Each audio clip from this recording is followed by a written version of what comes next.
Foucault est un penseur de la modernité. Il est en train de nous dire qu'est-ce que la modernité par rapport à l'âge classique et où est-ce qu'on s'en va. Et la prison est un élément clé de la modernité, c'est-à-dire de même que la démocratie, de même que l'école qui commence à être massive, de même qu'un type de famille qui n'est pas la famille du pater familia, etc. Donc la prison fait partie d'un ensemble d'institutions modernes. Et Foucault va mettre deux éléments qui sont très importants. D'abord, la question du corps réel, du corps biologique et du corps mécanique, il la met au centre de l'analyse. La prison va prendre en charge ces corps-là sans les toucher beaucoup. C'est-à-dire l'idée, c'est de gérer un corps sans les toucher. Donc, il va, en quelque sorte, construire cette notion de discipline qu'il va dire, il ne vient pas de la prison, il vient de la société. Donc, la prison s'explique par la société et pas l'inverse. Donc, le panoptisme ne s'explique pas par les panopticums, mais par la diffusion d'un certain nombre de techniques. Donc, la question du corps est centrale. Si on enferme le corps, c'est le corps qu'on enferme. Il y a une formule qui est très, très provocante. Il dit l'âme est la prison du corps. Il va inverser un peu la chose. Avec M. Marcelo Otero. Il est l'auteur du livre L'ombre portée, l'individualité à l'épreuve de la dépression. Il est aussi professeur au département de sociologie à l'UQAM et chercheur au collectif de recherche sur l'itinérance, la pauvreté et l'exclusion sociale. En fait, l'idée d'ombre portée, c'est une métaphore qui essaie de démontrer deux choses. D'abord, on a tous l'ombre, ça dépend pas de nous, ça dépend de l'éclairage. Il y a un éclairage et dans la société, il y a un éclairage qu'on pourrait dire normatif. Il y a des manières de se comporter et d'autres de ne pas se comporter. Il y a toujours une ombre qui est projetée par notre figure. Et on choisit pas notre ombre. Comme on choisit pas, personne n'a choisi que la dépression soit la maladie de l'heure. C'est quelque chose de collectif, d'institutionnalisé. Et on peut dire qu'on souffre individuellement, mais la grammaire de la souffrance ne nous appartient pas, elle est sociale. Et l'ombre, disons, l'ombre portée au 19e siècle n'est pas la même qu'aujourd'hui. L'ombre, ça veut dire que je peux tomber, disons, dans une figure particulière qui ne m'appartient pas, disons l'anxiodépression ou la dépression, qui n'a pas été décidée par moi, qui vient avec le fait que je sois un individu.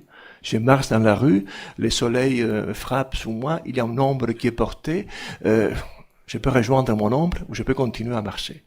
Mais je ne choisis pas la forme de mon ombre.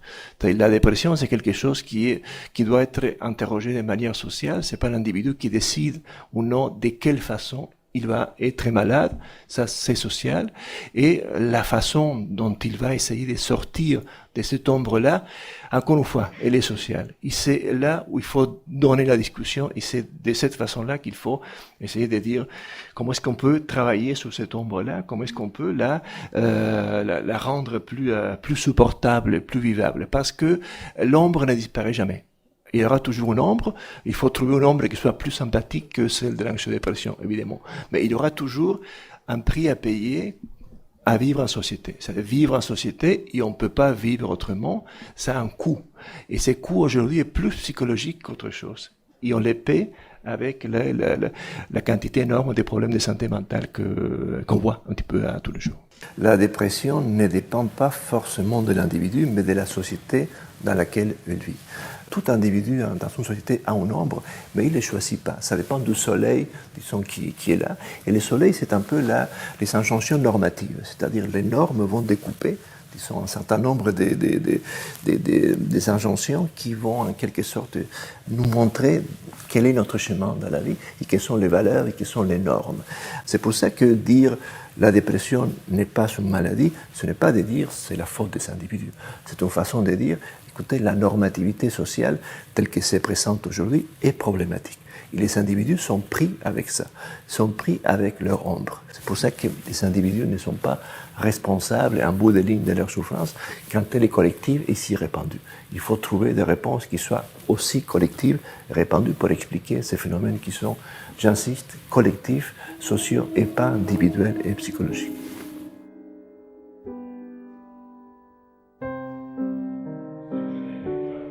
Aujourd'hui, on ne prend pas au sérieux la dépression dans sa dimension sociologique et on le voit de manière très claire par la réponse qui est donnée, c'est-à-dire les médicaments.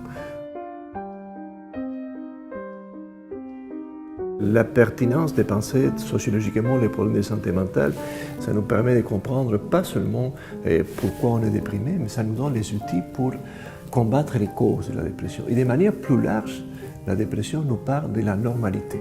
C'est-à-dire la dépression nous parle de la manière d'être un individu aujourd'hui et de l'exigence sociétale qui est faite à chacun d'entre nous. Aujourd'hui, si on n'enlève pas les conditions de possibilité de la dépression va continuer et on va continuer à prendre des médicaments sans résoudre les problèmes.